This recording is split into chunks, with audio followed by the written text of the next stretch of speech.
Hi, and welcome to this lecture on Adobe Illustrator by Eduonics Technologies. In this lecture, we're going to start talking about actually creating objects in Illustrator.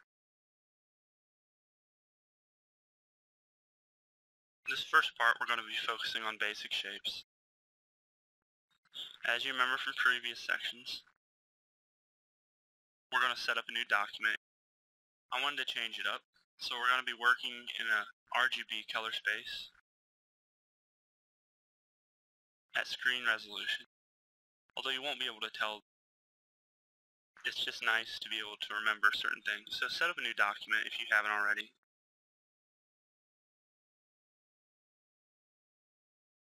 I've already mentioned a few times that you can change these units by right-clicking on the ruler tool.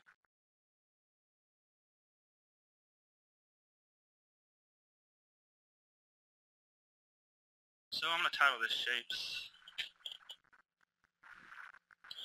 and I have new settings and everything.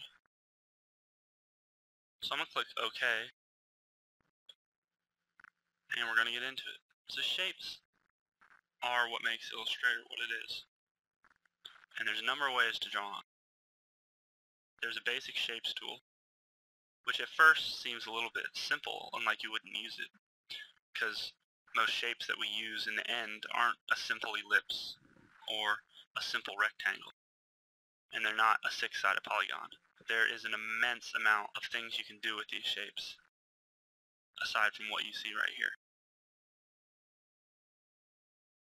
In this video, we're only going to be going into how you can edit each one of these particular shapes to change its properties as you're creating it.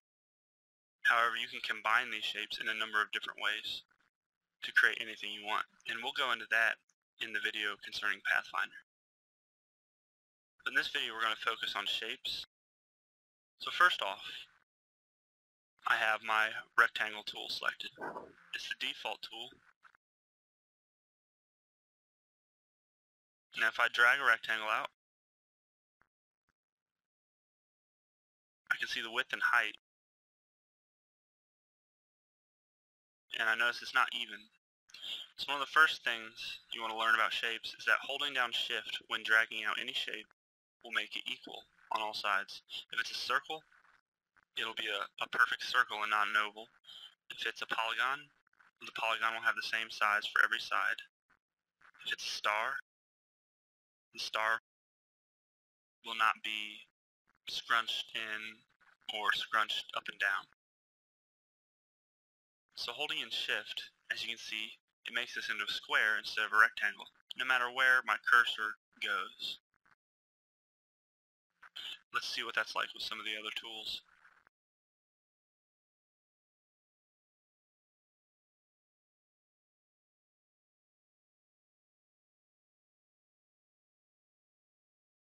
So without holding Shift, I can make this polygon do whatever I want. Another important thing to note is that when you hit Shift in the middle, it'll snap to the nearest angle defined in the preferences. If you remember, it's called the constraint angle.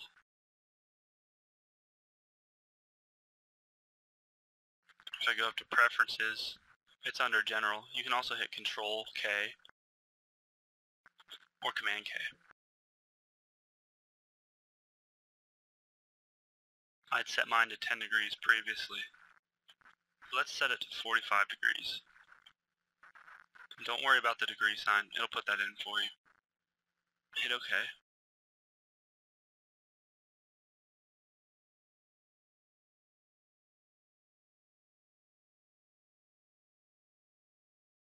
As you can see, it's turning this in increments of 45 degrees.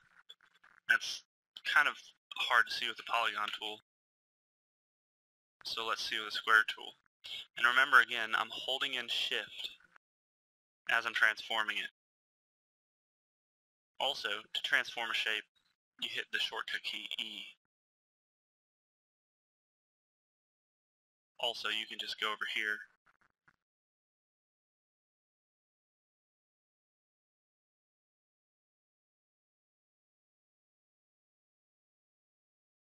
although it's changing right now, it's just doing that to look nice.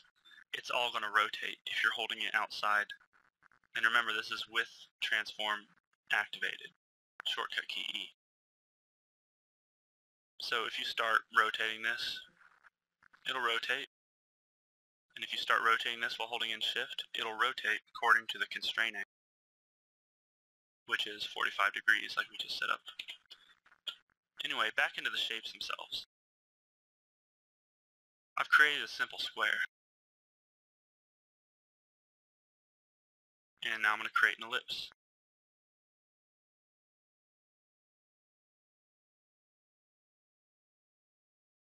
What you're noticing right now, I'm sure you already realize that I'm holding in shift. But when I hit Alt, it changes the orientation of the ellipse.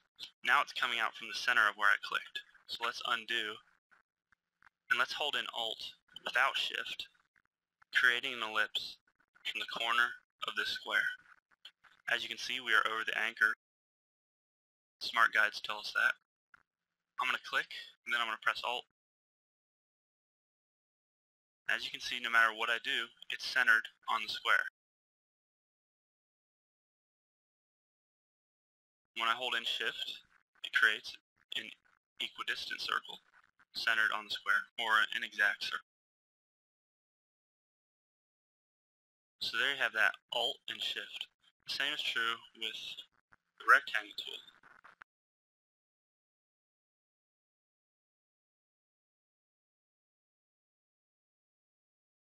And because I set my constraint proportions to 45 degrees,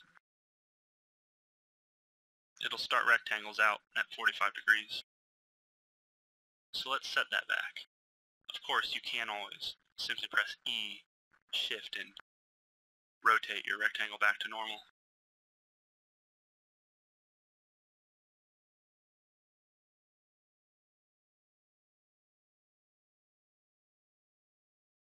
Now if I set the constraint angle to 0,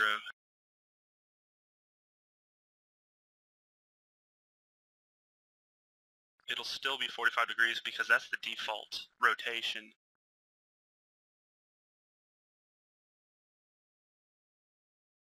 So just like with the circle tool, when you hold in Alt, it changes it to center orientation of where you clicked. So I'm holding in Alt and Shift right now as I drag this out. Now I'm letting go of Shift. Now I'm holding in Shift again and letting go of Alt.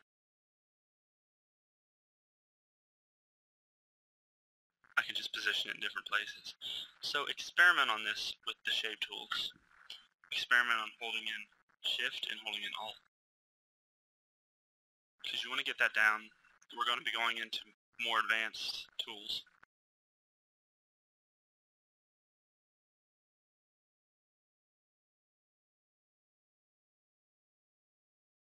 Assuming you do have that down, let's take a look at the star tool. Say I want a star centered right here on the circle. As you can see by my smart guides, it says intersect. It might be hard to see, but it says intersect right above my cursor. It's also lined up with the center. That little thing points to the center. Usually it goes all the way up, the little green line, but you can tell that you're on the actual anchor. So I can start creating a star here. Alt has a different function when you're creating a star. And stars might not seem that useful at first, but you'll see. If I hold Shift in, first of all, it holds the star upright, as you would imagine. If I let go of Shift,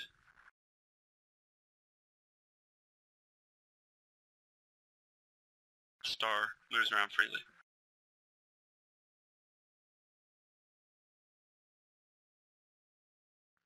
If I hold in Control and expand the star, I'm going to hit Shift too. You can see what's happening here. Also, if I let go of Control, it stays the way it is. So really you have to play around with that to get the handle of it. But that can be very useful if I want to separate this circle into a bunch of chunks, equal chunks.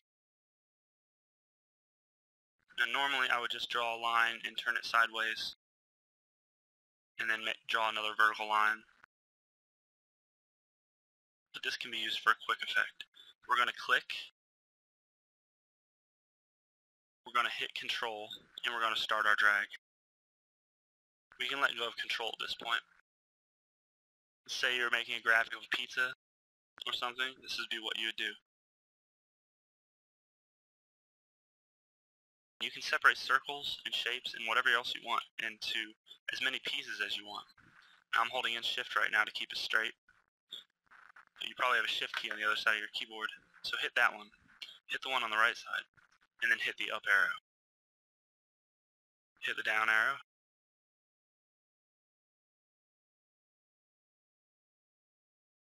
So this is an incredibly useful tool when we use it like this. However, I want to stress that it's not perfect.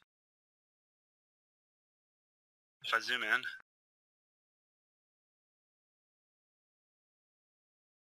I did a good job of not moving my mouse as soon as I clicked it.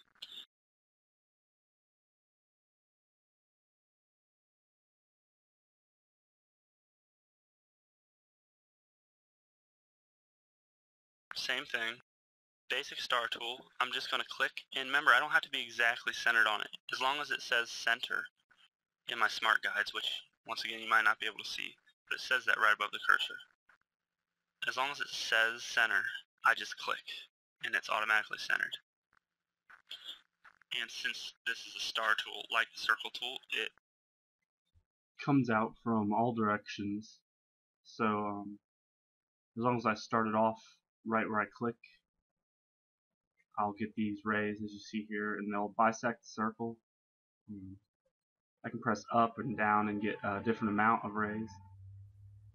And when I let go of the mouse, it's set, and I'm just going to take these two, select them all. You don't have to select all the anchor points, and I'll go up to Pathfinder, Shift Control F9, it's the shortcut, you saw that. I'm just going to hit divide, and it'll cut them into slices, as you can see. And I can just move them around like this.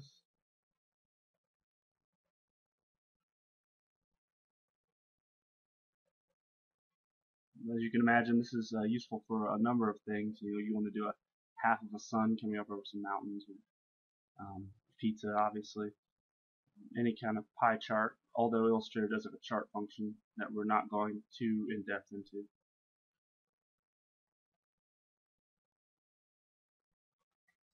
So with any of these, if I just click, it'll bring up a dialog. I can enter in the coordinates or the dimensions for whether it's an ellipse or a polygon, and just hit OK, and it'll, in this case, create an ellipse that's 8 inches wide, 8 inches high, so it's going to be circular.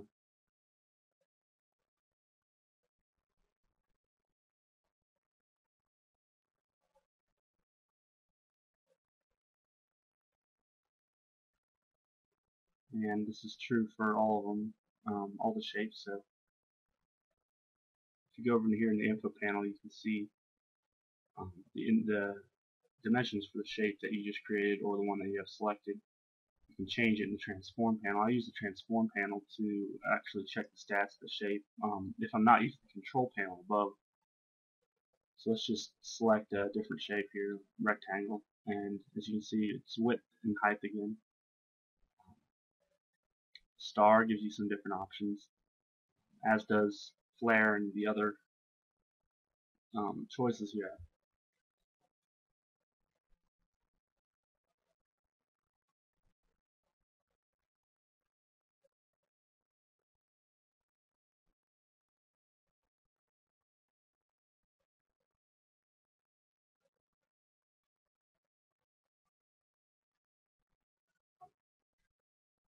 And aside from using the transform panel to get your dimensions, you can use the rulers as I was doing and just see what the smart guides, when they lock in, you'll see the little mark on the ruler above. But essentially that's how the basic shapes work, and they can be combined with Pathfinder like you saw me do a second ago.